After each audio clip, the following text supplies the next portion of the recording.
Welcome to this week's episode of Insight. During this week's show, we're going to cover the 1-year anniversary of September 19th of last year, which was the day where the aggression against Artsakh started, which triggered the ethnic cleansing of Artsakh, and from what is, from a legal perspective, the second Armenian genocide. From there, we're actually going to focus on one specific aspect of it, which is the right of return of people from Artsakh back to their homeland, sort of the history of that issue, the legal aspects, and most importantly, the politics of it. In the harrowing days of late September of 2023, over 100,000 Armenians were forced to flee Nagorno-Karabakh, leaving behind their homes, their history, and the graves of their loved ones. In the midst of chaos and despair, some even exhumed the bodies of their recently buried young sons or husbands to carry them to Armenia. Within less than a week, no Armenians remained in Nagorno-Karabakh except for a handful of 5 to 10 people. The region, inhabited by Armenians for millennia, was emptied in a matter of days.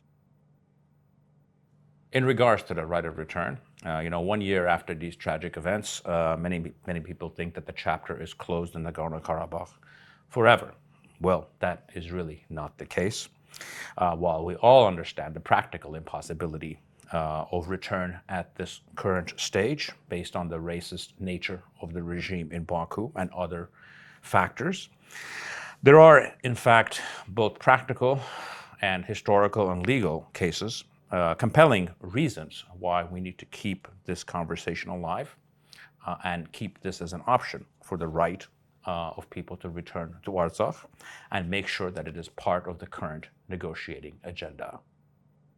Let's start with the legal aspects. First and foremost, the right of return of people who have been forcibly displaced, which is what happened in Artsakh last year, is very much wedded to international law. It's one of its central cores of it, actually.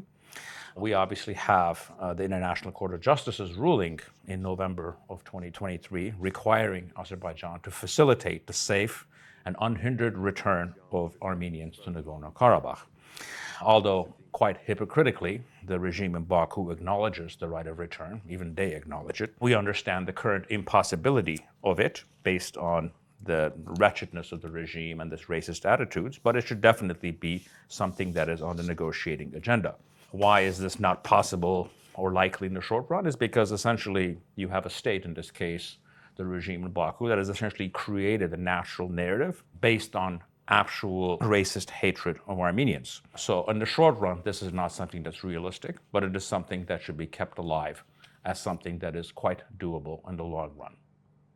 Now let's go over the international position or reaction, or political position, in fact, on this issue of the right of return. We can go through different regions and countries. No less than the EU's Toivo Klar, no big fan of Armenia, emphasize the rights of return for the Artsakh Armenians to their home, which actually drew the ire of Azerbaijan. On March 12th of 2024, the European Parliament passed a resolution urging Azerbaijan to engage in meaningful dialogue with Karabakh Armenians to ensure their return, including their safety and security under international protection. The United States, starting with U.S. Ambassador to Armenia, Kristina Kivian, she stated, "We are certainly willing to work with other international organizations to see if we can find a way for Armenians to return to Karabakh at some point."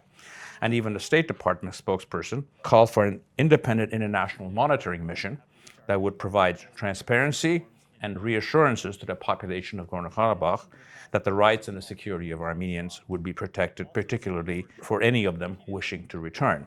This was also the position of the Iranian government, which was actually outlined by the Iranian ambassador to Armenia. And even as hypocritical as it is, it's the current Russian position. Obviously, they're doing it for their own purposes, but as far as their legal position is concerned, and they are one of the 5 Security Council countries, even they state that the Armenians of Artsakh have a right to return. In analyzing the international position, the first thing we need to state is that it's obvious that all of these, whether it's the EU, the United States, Russia, or whoever, whatever the diplomats and politicians say about the right of return, are actually all lies. Since all of them institutionally, in one way or the other, were entirely fine with the ethnic cleansing of Artsakh last year, because in their rank, frankly, stupidity, they imagined a criminality of this kind is actually a way where you can solve ethnic conflicts in the 21st century and build long-term peace, which is absolutely not true.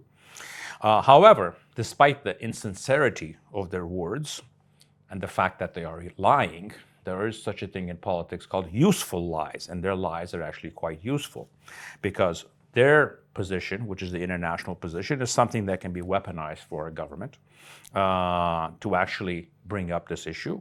But there's also a practical aspect to this. The more we talk about this, which is something that the regime doesn't want to talk about, we're not talking about the things that we don't want to talk about. The more we're talking about Artsakh and the right of return, the less we're talking about corridor and other things. And the more we talk about this, it actually raises the threshold of any future aggression because we're talking about international law that we have universal support on. This is something that can be weaponized for our purposes if we are politically skillful enough. Now, what should be done with this? And first and foremost is to build international support. And this is not necessarily just a governmental thing. This could be something that happens in the non-governmental sector. For the international community to demand direct negotiations between the regime in Baku and the leadership of the Armenians of Artsakh to actually get this process started. The OSCE is actually a perfect platform for this, which is one of the reasons that Baku is insisting on closing the OSCE shop in this region because they don't want these discussions.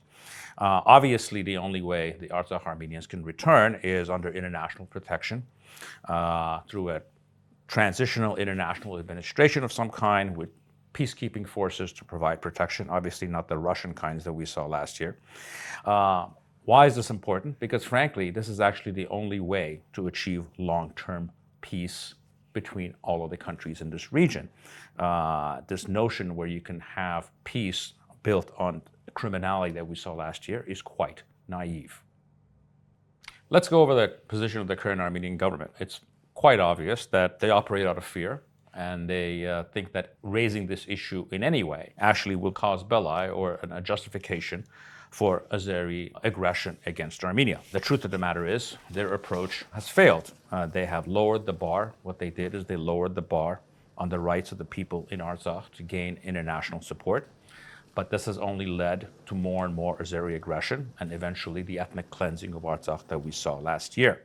If not demanding rights for the people of Artsakh to actually live in their ancestral land would have brought us peace, well, we would have peace today. It has not brought us peace. It has actually brought us the second Armenian genocide and continual threats against Armenia.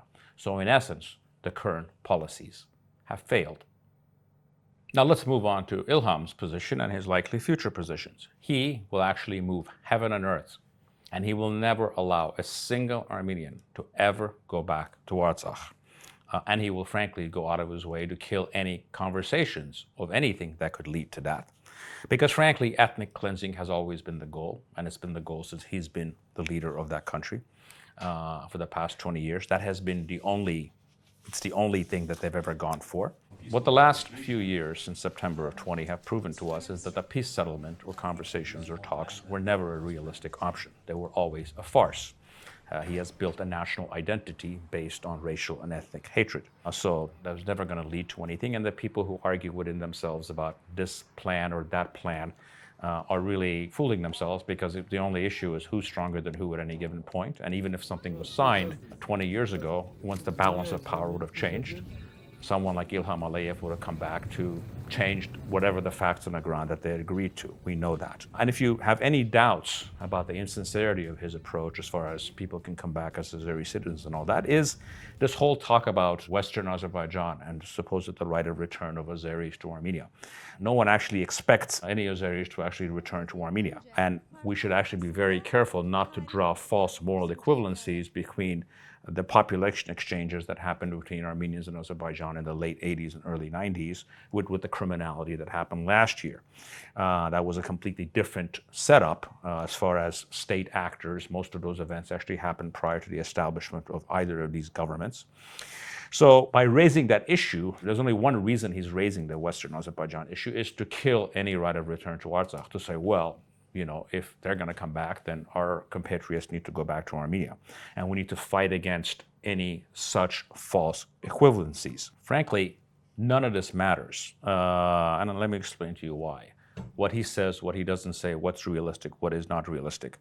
Every time that this issue is discussed, it's good for us and bad for him. And this is something that we need to continue to talk about, because if you're talking about this right of return and the ethnic cleansing, you're essentially highlighting and talking about his criminality and juxtapositioning that against clear international laws which outline people's rights and the illegality of his actions.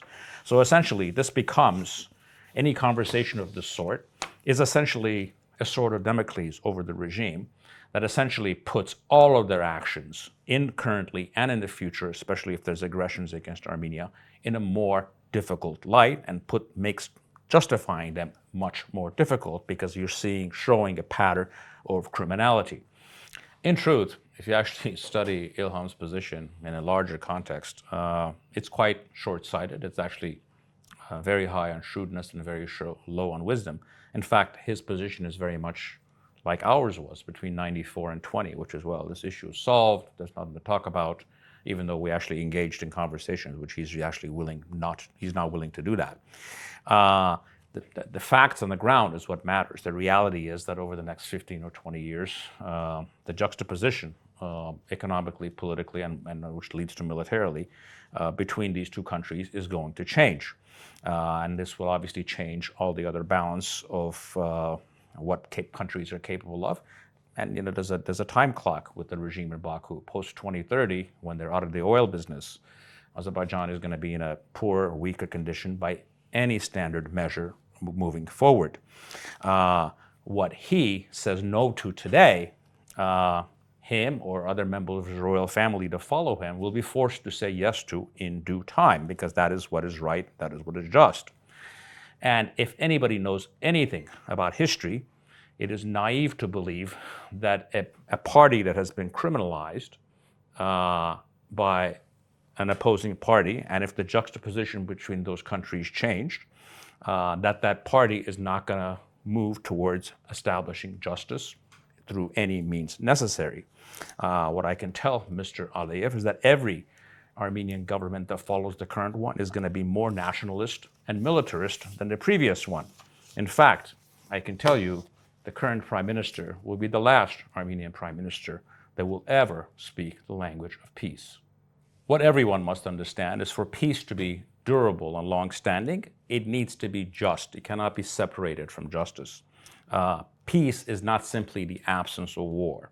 True peace comes from justice being served, and in this case, it's people returning to their homes to live peacefully under legal protections that are guaranteed by the international community. In conclusion, the return of the Armenians of Nagorno-Karabakh to their ancestral home under international protection is not just a matter of law, it's a matter of dignity, identity, and most importantly, the only path to long, sustainable peace. Thank you for joining me this week's episode of Insights. So look, I make deals for a living. Now you can stay calm and accept my deal, or accept the consequences.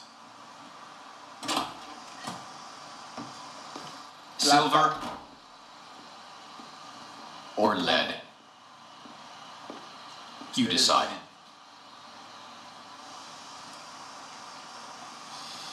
Let them go. Listo, pues. All right then. Vamos a dejar pasar los camiones.